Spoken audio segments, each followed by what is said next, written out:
One of my favorite films of all times is Great Expectations, the one with Ethan Hawke. In that movie, I can sit there and talk about all the beautiful visuals and all that, but the real thing that really caught me was that part where Finn stops painting. And he came back a few years later to it, and he mentioned that no matter how much he had neglected this skill or abused it, he still was within him. And I don't mean to sit there and say that he couldn't have been a good artist if he just kept painting. What I'm trying to say is sometimes that rest can make you into a better artist. And I want to talk about that when I talk about taking breaks from your craft to give you time for yourself.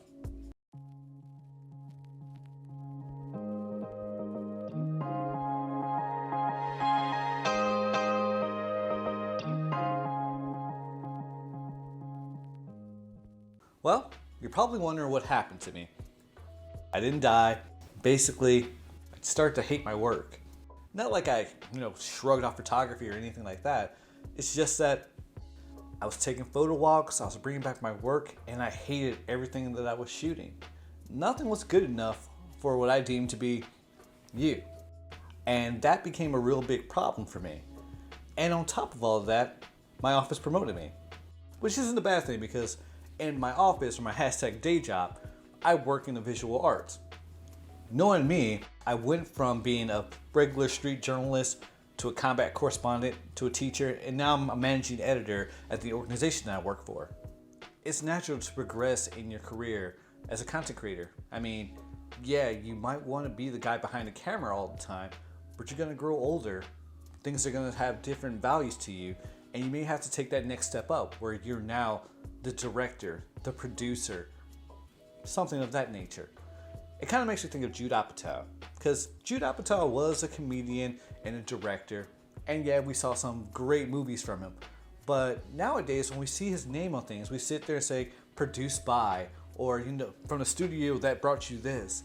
And that's because not only does taking that promotion get you to be someone who is the voice of what you want to see on TV, but you're also building that new generation of different creators, in his case comedians, and in my case, greater generation of photographers. In my office, I have a staff of about 3 people, and I could love to sit there and say, I want you to make these things. But with training and telling them how I kind of want things, they've kind of come back to me and showed me their voice of what they want. And I'm able to fight for that and say, hey, this will be produced because I signed off on it. And that's not a bad thing to do when it comes to the progression of your career. Now, I won't sit here and lie. I do want to be that photographer that has a gallery somewhere and that whenever you think of great photography, you think of my name. But even if that's not exactly the case for me, it doesn't diminish what I'm doing because my legacy is still there. I commonly tell people that photography is my anti-drug. I have days where I'm cranky and I just go out and take a photo walk or even just walk and look at images. That's my anti-drug. And I admit that photography is not the same arena that I was once faced with when I was growing up. And I can admit that I'm probably not adjusting too well to new technology and new feeds for that photography. I mean, my Twitter account is telling me about NFTs all day, and I'm still don't even really know what that is. The funny thing is, despite all these things I'm saying about photography, I never really let my camera collect dust. Every time I hit the road when I was in Hawaii or even when I went to Puerto Rico or Dominican Republic, I took a camera with me. And the funny thing about it is when I shot out there, I was shooting more bravely, more uninhibited because I wasn't really shooting for the algorithm. And when I say the algorithm, I wasn't shooting for social media. I was shooting for myself. I know traditionally I don't like labels of saying what kind of photographer I am, but I think in all this time, I've really, grasped on the idea that I am a travel photographer. I like going to a new location and seeing it for the first time and shooting it and showing you my perspective of whatever location it is.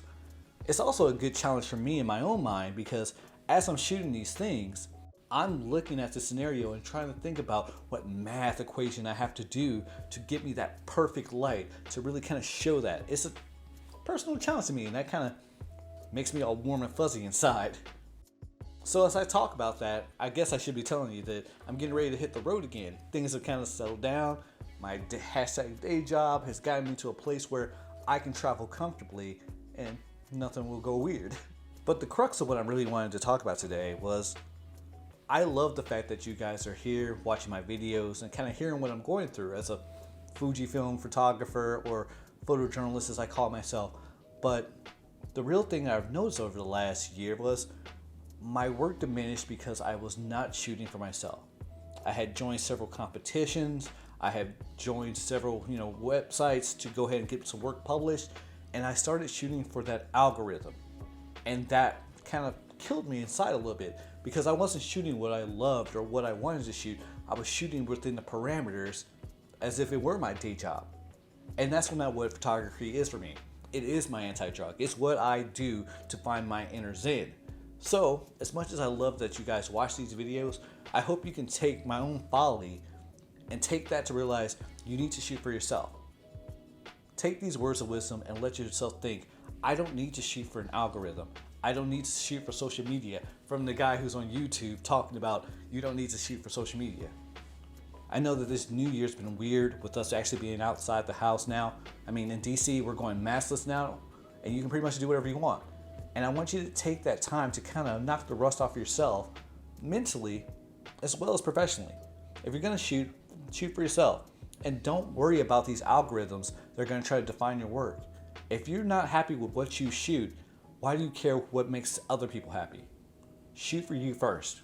And that was something I had to learn this year. Thanks for tuning in, and hopefully you'll be seeing a video from me soon as I hit the road.